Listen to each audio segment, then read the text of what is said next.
Election engineering কিভাবে হয় এটা যদি আমি বুঝতে পারি তাহলে কিভাবে বন্ধ করা যাবে সেটা আমার জন্য বোঝাটা সহজ। ইলেকশন ইঞ্জিনিয়ারিং কিভাবে হয়েছে অতীতে এটা যদি বোঝা যায় তাহলে সামনে ইলেকশন ইঞ্জিনিয়ারিংটা বন্ধ করা সহজ। তাহলে ইলেকশন আমাদের দেশে ইলেকশনটা কে করবে? ইলেকশনটা কে করবে এই দায়িত্বভার কনস্টিটিউশন 118 নম্বরে দিয়ে দিল যে একটা নির্বাচন কমিশন থাকবে, সেই নির্বাচন কমিশন সারা দেশে ইলেকশন করবে।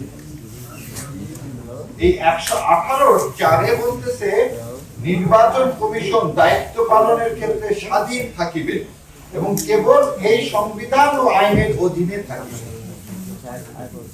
সংবিধান শেখ হাসিনা, তার নির্বাচন কমিশনার শেখ হাসিনা এবং হুদারা তাই করছে 2013 মানে 14 সাল, 18 সাল, 24 সাল। এই সংবিধান বলতেছে তোমাকে নিরপেক্ষ থাকতে হবে। তাহলে প্রথম কথা তোমাকে অ্যাপয়েন্টমেন্ট প্রসিডিওরটা আগে আমাকে দেখতে হবে যে নির্বাচন কমিশন তাবেদার কি তাবেদার না। আর জুলাইয়ের 24শে জুলাই আমাদের আসল কথাটা কি ছিল যে কোনো বৈষম্য থাকবে না, কোনো তাবেদারি থাকবে না, আমরা কারো পক্ষে কোনো এজেন্ডা বাস্তবায়ন করব না। তাহলে ধরে নেন আজকের যে নির্বাচন কমিশন আছে এই নির্বাচন কমিশন জুলাইয়ের ইচ্ছা, সেই ইচ্ছার প্রতিফলনে নির্বাচন কমিশন আর নির্বাচন কমিশন ইলেকশন করতে চায়। তো এবার চলেন যে দেখি নির্বাচন কমিশন কিভাবে ইলেকশন করে। আর্টিকেল 120 বলতেছে এই ভাগে নির্বাচন কমিশনের উপর ন্যস্ত দায়িত্ব পালনের জন্য যেরূপ কর্মচারী প্রয়োজন হইবে নির্বাচন কমিশন অনুরোধ করলে রাষ্ট্রপতি নির্বাচন কমিশনকে সেইরূপ কর্মচারী প্রদান করিবে। তার মানে আমাদের ইলেকশন কমিশনের কোন নিজস্ব কোন কর্মচারী নাই। আবার বলতেন হাল নাই, তলোয়ার নাই, নিধিরাম কষা। এই নির্বাচন কমিশন যেটা গঠন করা হয় সেই নির্বাচন কমিশনের কোন লোক নাই। কি নাই? রিটার্নিং অফিসার তার নাই, প্রিজাইডিং অফিসার তার নাই, পুলিং অফিসার। তাহলে এরা কারা? এরা কারা? প্রিজাইডিং অফিসার হচ্ছে DC, deputy commissioner. Pulling officer কারা? রাষ্ট্রীয় কর্মচারী। এবার আপনাদেরকে আমি একটা করে দেখাই কিভাবে এদিকে ইলেকশন ইঞ্জিনিয়ারিং হয়েছে। বাংলাদেশে সর্বপ্রথম ইলেকশন ইঞ্জিনিয়ারিং বাংলাদেশের কথা বলতেছি এই কারণে 70 সালের ইলেকশনটাকে একটা প্যারামিটার ধরা হয়। 70 সালে ইলেকশনটাকে একটা প্যারামিটার ধরা হয়। সেই 70 সালের ইলেকশনে কি হয়েছে? 70 সালের ইলেকশনে একটা মাত্র পলিটিক্যাল পার্টি ছিল ইসলাম, কারণ মৌলানা ভাসানী ও অন্যরা ভোট বর্জন করলেন। তখন আওয়ামী লীগ তখন একমাত্র ভোট করল। দ্বিতীয় ছিল তখন 80% অ্যাডমিনিস্ট্রেশনে, লোকাল অ্যাডমিনিস্ট্রেশন ছিল সব বাঙালি। ইপিআর মানে যে আজকে যে পিটিআর এবং পুলিশ ফোর্স তারাও ছিল বাংলাদেশ। সেই জন্য কিন্তু 25 তারিখে ইপিআর এবং এই পুলিশ হেডকোয়ার্টারে কিন্তু পাকিস্তান সেনাবাহিনী আক্রমণ করেছে, কারণ ওখানে ছিল বাংলাদেশ। তাহলে তিনটা জিনিস পাওয়া গেল, অ্যাডমিনিস্ট্রেশন, পুলিশ যদি আপনার সঙ্গে থাকে তাহলে ভোট করাটা খুব সহজ। এবার একটা প্র্যাকটিক্যাল আপনাদেরকে একটা গল্প শুনে। 1988 সালে ক্লাস 6 এর সাল আমাকে একজন বললো ভোট দিবি? আমি বললাম তো ভোটারই না। না, ভোট দিতে পারবি যদি ফ্রিডম পার্টিতে ভোট দিস পুরালে তাহলে তুই ভোট দিতে পারবি। কিছুই জানি না, তা হাত নিয়ে গেল, আমি সুন্দর মতো ভোট কেন্দ্রে ঢুকলাম। তখন আমি বলে দিচ্ছি হাফ প্যান্ট করতাম, ফুল প্যান্ট করতাম। আমি গেলাম এবং গিয়ে ওখানে কুড়াল মাথায় ভোট দিলাম। কেন কুড়াল? তখন এরশাদ সাহেব কিন্তু প্রেসিডেন্ট ইলেকশন করছে। তার মানে ওই কেন্দ্রে এরশাদ সাহেবের বিরুদ্ধে কোনো ভোট তখন পর্যন্ত পড়েনি। সেজন্য বিকাল 4টার দিকে আমাদের মতো ছোট ছোট ছেলেমেয়েকে নিয়ে যে কিছু ভোট তো দেখাতে হবে, অপোজিশনেও পড়ছে, অপোজিশনেও পড়ছে। তাহলে প্রথম জিনিস হচ্ছে একটা ইলেকশন কমিশন যে ইলেকশন করবে তাকে স্বাধীন হতে হবে। নামে স্বাধীন, কারণ এর তো কোনো কর্মচারী নাই। এবার আসেন ইলেকশন কমিশন ডিসিএসপি ছাড়া আর কে কে করে? স্কুল এবং কলেজের টিচার। এবার আসেন গত 15 বছর যত ডিসিএসপি নিয়োগ হয়েছে, আওয়ামী লীগের বাইরে কাউকে নিয়োগ দেওয়া হয়েছে? সেই লোকগুলোকে দিয়ে আপনি কি এবারে ইলেকশন করাবেন? যাদেরকে বলা হয় ডাই হার্ড, ওই পরিবারের মধ্যে একটা জামাত ইসলাম থাকলে তাকে নিয়োগ দেওয়া হয়নি। পরিবারের মধ্যে মামা চাচা খালুও যদি জামাত ইসলামের সমর্থক থাকে তাকে দেওয়া হয়নি। বিএনপির কোন নেতা আছে দেওয়া হয়। তার মানে হচ্ছে এরা যে বলে সাচ্চা মুসলমান, এরা হচ্ছে সাচ্চা আওয়ামী লীগ। এই সাচ্চা আওয়ামী লীগের প্রশাসনকে দিয়ে আপনি ইলেকশন করবেন। এবার আসুন, প্রতিটা এমপির আগের ইনকাম কি ছিল জানেন? এমপিও ভুক্ত কলেজে শিক্ষক নিয়োগ, একটা শিক্ষক নিয়োগ করলে 15-20 লক্ষ টাকা। তাহলে স্কুল কলেজের যে শিক্ষক, সেই শিক্ষক গুলো কিন্তু গত 15 বছরে নিয়োগকৃত আওয়ামী লীগ। আসেন জুডিশিয়াল সার্ভিস কমিশন, ওয়ালাইকুম সালাম, যে ম্যাজিস্ট্রেট, এই জুডিশিয়াল সার্ভিস কমিশনে সভাপতি ছিল জাস্টিস এনায়েতুর রহমান। যে নিজেকে ডিক্লেয়ার করেছিল শপথবদ্ধ রাজনীতিবিদ। তার কাছে সব জায়গায় সততা আছে, এক জায়গায় নাই, সেটা তো আওয়ামী লীগের লোক। তিনি যখন যাদেরকে ওই ভাইবা বলে জিজ্ঞাসা করতেন, যদি দেখছে টাকলুর উপরে কোনো কাপড় আছে, প্রথমে বলতো ও সে যতই বলুক না আল্লাহ বলছে সেজন্য। আর একটা দিন জিজ্ঞাসা করতো তোমার পরিবারে কেউ মাদ্রাসা করে কি? সেদিন ফার্স্ট হও আর সেকেন্ড হও। আমার জুনিয়র আছে, ও 3 বার ফার্স্ট হয়েছে জুডিশিয়ারি পরীক্ষায়, তাকে নেওয়া হয়নি কেন? তার দাঁড়িয়ে আছে। সো এই জুডিশিয়ারিতে যারা আছে তাদেরকে নিয়ে আমি কি এই কথাটা বললাম, দেখেন গাজীপুরে আমি ধরেন একটা ম্যাজিস্ট্রেট, আমার কাছে একটা মেয়ে আসলো, একটা মেয়ে ইন্টারমিডিয়েটে পড়ে। প্রথম জিনিস আমি কি জিজ্ঞাসা করি, কাগজপাতি দেখা লাগে, ওর এনআইডি কোথায়? আর তো ওখানে আছে আয়ো সাহেব এনআইডি কোথায়? এনআইডি নাম্বার লাগে কিন্তু আপনি এফআইআর এর মধ্যে, স্যার ওনার এনআইডি নাই। ও এনআইডি নাই কেন? এনআইডি নাই এই কথাও জিজ্ঞাসা করেন। এনআইডি নাই হলে আমার মধ্যে একটা খটকা লাগবে। কি খটকা লাগবে? যত বয়স হয়। তাহলে ওর কি আছে? জন্মগত সার্টিফিকেট আছে। সে কিন্তু কলেজে পড়ে, তাহলে ম্যাট্রিক পাস করছে, সার্টিফিকেট কিন্তু কি লেখা থাকে? পাশের সার্টিফিকেট, ডেট অফ বার্থ লেখা থাকে। আপনি কিচ্ছু দেখলেন না, 17 বছরের এই সুরভিকে আপনি 21 বানায় দিল, আপনি অন্ধের মতো 2 বার কি দিয়ে দিলেন? রিমান্ড দিয়ে দিলেন। এই ম্যাজিস্ট্রেটকে দিয়ে আপনি ভোট করবেন? এই ম্যাজিস্ট্রেটকে দিয়ে আপনি কি ভোট করবেন? পরিবর্তন কোথায় হলো? ওই ম্যাজিস্ট্রেট শোকজ করছেন? করেননি। ওই ম্যাজিস্ট্রেট কি ক্লোজ করছেন? করেননি। ওই আয়োগকে কি আপনি কোনো পানিশমেন্ট দিয়ে সাসপেন্ড করছেন? করেননি আজ পর্যন্ত। তাহলে আপনি একটা জিনিস বলি, তফসিল ঘোষণার পরে কিন্তু সমস্ত কিছু আসবে নির্বাচন ইলেকশন কমিশনের হাতে। তাহলে ইলেকশন কমিশনার অ্যাপারেন্টলি তো দেখাতে হবে সে নিরপেক্ষভাবে একটা ইলেকশন করতে চায়। কোথায়? আসেন এবার দ্বিতীয়টা, ইঞ্জিনিয়ারিং কি হবে? প্রথম ইঞ্জিনিয়ারিং হয় হচ্ছে আইনের মাধ্যমে। কিসের মাধ্যমে? আইনের মাধ্যমে। কিভাবে আইনের মাধ্যমে হয়? এটাকে বলা হয় যে এই যে নির্বাচনী এলাকা থাকে না, নির্বাচনী এলাকাতে কোন গ্রামের লোক কোন পার্টিকে বেশি ভোট দেয় এটা কিন্তু আমার জানা আছে। আমি দেখলাম যে পাশের গ্রামে 99% ভোট পড়ে হচ্ছে বিএনপি, আর এই পারে 2টা গ্রাম আছে তাদের 99% ভোট পড়ে জামাতে। অথবা এক কাজ করে, এখান থেকে একটা গ্রাম কেটে ওই পাশেরটার সাথে জোড়া দিয়ে দিই, তাহলে কি হয়ে যাবে? এখানে আর 99% হবে না, এখানে 45% হয়ে গেল। এই ইলেকশন কমিশন এই কাজটা করে গাজীপুরে করছে, ফরিদপুরে করছে, বাগেরহাটে করছে। হঠাৎ করে তুমি জুলাইয়ের ইয়াতে এসে কোন রাজনৈতিক দলগুলোর সাথে না বসে তুমি এই ডিমার্কেটেড করলা কেন? কনস্টিটিউয়েন্সি তো কে বলছে? আরেকটা জিনিস বলে, আমি কি ভয় পাচ্ছি?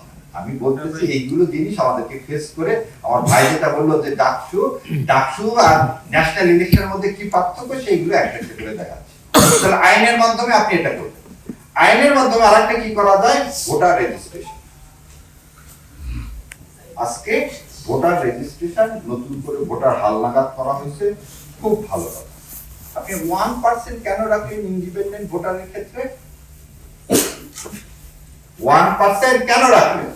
ভোট দেওয়াটা তো সাংবিধানিক অধিকার। সংবিধানে বলা আছে যে কেউ আপনি দাঁড়াতে পারবে। এই 1% আসলো কোথায় থেকে?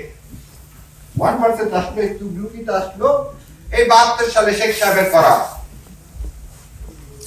এই 72 এর তো আমরা মানি না, এটা তো হাতির মৃত্যু পর্ব ছুঁড়ে ফেলে দিলাম। তুমি স্বৈরাচার ফ্যাসিবাদের যে ডকুমেন্ট তার আন্ডারে আমাকে আবার ভোট করতে বলতেছ? আমি এটাকে মেনে নিয়ে যাবো? তাহলে আমার হাতিকে অস্বীকার করো না। তুমি এক কলমের খোঁচায় 1% কি অমিট করতে পারতে না? না, তুমি করো না, কারণ তোর উদ্দেশ্য খারাপ। কি উদ্দেশ্য খারাপ? ওই জন্য বললাম। এবারে 76 জনকে ইন্ডিপেন্ডেন্ট ক্যান্ডিডেট তাদেরকে কি করা হলো? বাতিল করা হলো। এবার ইন্ডিপেন্ডেন্ট ক্যান্ডিডেট বলেছে বেশিরভাগ হচ্ছে বিএনপি। তার মানে আমি দলের বাইরে যে স্ট্যান্ডিং নিব যে আমি একটা সৎ মানুষ, দল আমাকে দেয়নি, দল টাকা আমাকে লোককে বিএনপি হাট করবো, জামাতের অনেকে আছে বলে দিচ্ছি যে আমি আমার দলকে মধ্যে নেই, আমি ভারতের আধিপত্যবাদের বিরুদ্ধে আমি ইলেকশন করবো। তাহলে আমাকে এই যে 1% নিয়ে আসতে হবে। মানে কি 1% এই লোকগুলো সবাই জেনে গেল এই লোকগুলো আমাকে ভোট দিবে। আমরা ভোট কি বলতেছি? গোপনে দিতে হবে না ব্যালট? তা আপনি প্রকাশ্যে ব্যালট হয়ে গেল 1%। তাহলে এই কেন করে দিলেন জানেন? ওই ভোটের 3 দিন আগে এদের বিরুদ্ধে সব আপনি কি করবেন? মামলা দিয়ে এগুলো সবগুলোকে দিলেন। যেটা গত 53 বছরে এই যে জেলে হওয়ার কথা বললাম, এটা হচ্ছে কি করলাম? আপনি বললেন যার যার প্রতীকে তাকে তাকে ইলেকশন করতে হবে। আমি দেখি জোয়ার আসতে ধানের শীষ আর দাড়ি পাল্লা, আর আমার মার্কা রিক্সা তো জিতবে না, দেখ আমি আমার দলের সাথে, বড় দলের সাথে যোগ দিয়ে দিই। আপনি রাজনৈতিক চরিত্র হরণ করলেন আইনের মাধ্যমে। বড় বোয়াল ছোট মাছগুলোকে কিনে ফেলে দিচ্ছে। এই নাম তো বহুদলীয় গণতন্ত্র না? তাহলে আইনের মাধ্যমে কি কি দেখালাম? 4টা হবে এবং 4টাই এক্সিস্ট। 4টাই এক্সিস্ট। এই 4টাকে মোকাবেলা করে কিন্তু আমাকে এবার ইলেকশন করতে হবে। এবার আসেন অ্যাডমিনিস্ট্রেশন। আগে বলছি যে আমাদের যে এখন প্রশাসন, এই পুরো প্রশাসনটাই আমাদের, কারণ গত 18 মাসে এই সরকার কাউকে নিয়োগ দান করেনি, একমাত্র জুডিশিয়ারি ছাড়া। আমাদের জুডিশিয়ারি 80 জনের মতো জাজ নিয়োগ দেওয়া আছে, আলহামদুলিল্লাহ। অন্য কোন জায়গায় আপনি এটা দিলেন না। তার একটা প্রমাণ দেখান। আজকে জারারিয়াটা কি বৈধ হয়ে গেল? সকালবেলা আপিল ফাইল করে জারারটা বৈধ হয়ে গেল। জামাত ইসলামের কক্সবাজারের প্রার্থীটা বৈধ হলো। কি গ্রাউন্ডে জানেন? বলতে এটা কিভাবে এই প্রিজাইডিং অফিসার এটা করলো, এই রিটার্নিং অফিসার এটা করলো কিভাবে? আপনার এক্সপ্লেনেশনটা গ্রহণ করলে তো হয়ে যেত। 1 মিনিটে হিয়ারিং এ বৈধ হয়ে গেল। তার মানে ওখানে যে বসছে সেটা এজেন্ডা নিয়ে বসছে। সেই এজেন্ডাটা কি জানেন? আর কে জিতবে বলে আমি মনে করছি, আমি ভাবতেছি জামাত জিতবে। অতএব বিএনপির প্রতি আমি কি করবো? বৈষম্য। আমি যদি ভাবি না, তারেক রহমান ফিরে আসছে, এখন হইকা উনি চলে যাচ্ছেন ক্ষমতায়, আমি ওনার বিরুদ্ধে মানে নিরপেক্ষতার আচরণ করে পরে খাগড়াছড়ি ট্রান্সফার হবো। One of the presiding officer আমাকে এই কথা বলছে, ভাই আপনি এই কাজ করলেন কেন? বলে আমার বাচ্চারা সব করে ঢাকায়। ভাই আপনি কি ভাবছেন বিএনপি ক্ষমতায় আসতেছে? আমাকে খাগড়াছড়ি পাঠান।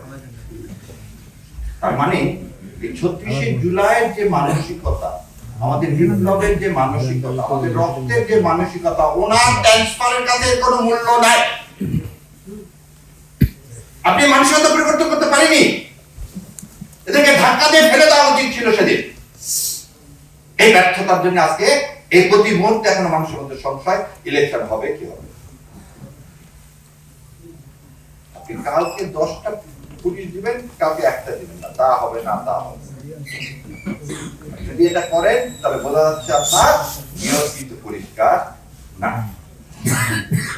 আসেন আরেকটা জিনিস হচ্ছে, প্রিজাইডিং অফিসারের হাতে আছে নমিনেশন পেপার বাতিল। সারা দেশে মহা উৎসবের মতো পার্টিকুলার কিছু দলের, আর একটা দলের একজনেরও বাতিল করলেন, কি মেসেজ পাওয়া গেল? একটা দলের একটা নমিনেশন আপনি বাতিল করেননি, বাকি সমস্ত দলের করছে। কেন? আপনি রিটার্নিং অফিসারের একটু সাহস হলো না বলা, আপনি 15 বছর পর দেশে আসলেন, আপনি ওখানে কি ইয়াতে ছিলেন? এক্সপ্লেনেশন চাবেন না আপনি? তার মানে প্রশাসন নিরপেক্ষ না, এটা আমি মাথায় ঢুকালাম। তাহলে প্রথমটা ঢুকালাম যে লিগ্যাল ইনস্ট্রুমেন্ট দিয়ে আমাকে বার করা হচ্ছে, আমাকে অ্যাডমিনিস্ট্রেশন দিয়ে বার। এবারে অ্যাডমিনিস্ট্রেশনের আমি আসার সময় আপনারা দেখছেন আমি একটা লাল ব্যাগ নিয়ে এসেছি। লালবাগের একটা কাহিনী, লালবাগের কাহিনীটা হচ্ছে 2008 সালে ইলেকশন কিভাবে হয়েছে সেটা হচ্ছে এই দুইটা কাপ দিয়ে দেখাচ্ছি। ধরে নেন এই কাপটা আপনাদের সবাইকে দেখালাম, আপনারা সবাই পুলিং এতে, যেটা ফাঁকা ফাঁকা না, এই ফাঁকা আপনারা সবাই ভোট দিচ্ছেন, ভোট দিয়ে পূরণ হয়ে গেল, এটা পূরণ হয়ে গেল তো ভাই মাথা মার এখন এটা পূরণ হয়ে গেছে, ভোট হয়ে গেছে, এখন কি করবে? এটা সরি ভাই, উনি ধরেন প্রিজাইডিং অফিসার, ওনার রুমে জমা দিলাম, দিয়ে ওনার কাছ থেকে আরেকটা ফাঁকা নিয়ে এসে আপনাদেরকে দেখায় এখানে দিলাম। ওইখানে পুলিং অফিসারও নাই, পুলিশও নাই। উনি যদি এর মধ্যে এখন 5000 ভোট ঢুকায় কি হবে? এটা কেন বললাম? দেখেন 2001 সালে বিএনপি সিট পাইছিল 193টা, ভোট পাইছিল 2,28,00,000। আর আওয়ামী লীগ সিট পাইছিল 62টা, ভোট পাইছিল 2,23,00,000। আবার শুনেন, বিএনপি ভোট পাইল কত? 2,28,00,000, সিট পাইল কত? 193টা। আর আওয়ামী লীগ পাইল 2,23,00,000, সিট পাইল কত? 62টা। 5 লাখ ভোটের ব্যবধানে সিটের ব্যবধান কত? ডবলেরও বেশি। 5 লাখ এখন 300 আসনে ভাগ দেন, 300 আসনে 5 লাখ যদি ভাগ দেন ভাই, 2000 করে ভোট ওখানে উনি ঢুকায় দিলে কেউ জানবে না।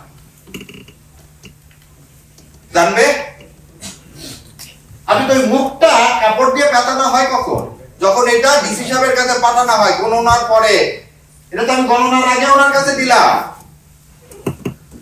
কই ইলেকশন কমিশন এটা নিয়ে? এটা তো আমরা বারবার চিৎকার করে বলছি, তার যে রুলস করছে সেই রুলসের এটা নাই, যেটা এমন একটা ওপেন জায়গায় রাখতে হবে, পুলিশ পাহারায় রাখতে হবে, যাতে ওখানে কেউ আর কাজ করতে না পারে। শস্যের মধ্যে বুদ্ধি আমাকে বলতেছে নিরপেক্ষ নির্বাচন করুন। এবার আসো, তাহলে দুইটা গেল, অ্যাডমিনিস্ট্রেশন দেখালাম, একদম পুরাটাই দেখালাম। এবার আসো পলিটিক্যালি কি জানি। আজকে আপনি যদি নমিনেশন গত 3 বার দেওয়া হয়েছে বেশিরভাগ ব্যবসায়ী, কেন ব্যবসায়ীকে দেওয়া হবে? আমি বললাম যে আপনি ইলেকশন করলে আমি দুর্নীতি করতে দিব না, একদম আপনাদের সামনে বলে দিচ্ছি। আমি তো আল্লাহ দিলে প্র্যাকটিস করে যাচ্ছি, আর সব বড় বড় কোম্পানিগুলো মোটামুটি মামলা করা সম্ভব। এই কোম্পানিগুলোর মূল কাজটা কি জানেন? আন্ডার ইনভয়েস করা। আন্ডার ইনভয়েসিং মানে জানেন, এদের সবারই দুবাই থেকে অফিস আছে। চিনি কিনছে, ধরে নেন আপনার কথা, চিনি কিনছে $160, আর আমাদের এখানে বলা হচ্ছে প্রতি ডলারে 3 টাকা করে ইয়া দিতে হবে। কি দিতে হবে? ভ্যাট দিতে হবে, কাস্টমস ডিউটি দিতে হবে। তাহলে 160 আর 3 কত করতেছে? 163। ও করতেছে কি, এই চিনিটাকে দেখাচ্ছে 120 টাকা, তাহলে ওর উপরে এসে যাচ্ছে 1.5 টাকা হচ্ছে ইয়া কি ট্যাক্স। তাহলে ট্যাক্সটা কি করতে হলো? অর্ধেক। তাহলে আমি ট্যাক্সটা পেলাম কত? অর্ধেক কম। এটা করে ওর লাভ কি? এটা কমায় তো আমাদের লাভ হচ্ছে যে চিনির দাম তো কম হবে না, মার্কেটে নিয়ে এসে কিন্তু ওই যে দামে 163 টাকা বিক্রি করার কথা ছিল সেই দামে বিক্রি করছে। এইটা হচ্ছে অসৎ। আরেকটা অসৎ, আরেকটা অসৎ কাজ হচ্ছে যেটা 2 টাকা দিবি সেটা 5 টাকা দেখায় নিয়ে আসে। তার একটা প্রমাণ, ইভিএম মেশিন আছে না, ইভিএম মেশিন করতে খরচ হয়েছিল 22,000 কোটি টাকা। আজ পর্যন্ত একটা কোম্পানি খুঁজে পাওয়া যায় আর এই সমস্ত কোম্পানির টাকা জয় ভাইয়ের কাছে চলে গেছে, একদম এলসি খুলে চলে গেছে। টাইগার আইটি নামে একটা কোম্পানি, সেই কোম্পানির মাধ্যমে 22,000 কোটি টাকা চলে গেল। এবং এই কোম্পানির কর্ণধার হচ্ছে জয়। তাহলে এই যে ব্যবসায়িকের কথা বললাম, খুব দুঃখ নিয়ে বললাম, 71 টিভি সবচেয়ে বেশি ড্যামেজ করছে গত 15 বছর। এবং 71 টিভির মালিককে জানেন? মেঘনা মোস্তফা। মোস্তফা সাহেব পারে না তো তারেক জিয়া সেদিন পায়ে যায়, পা ছুঁয়ে চুমু খাওয়ার মতো অবস্থা।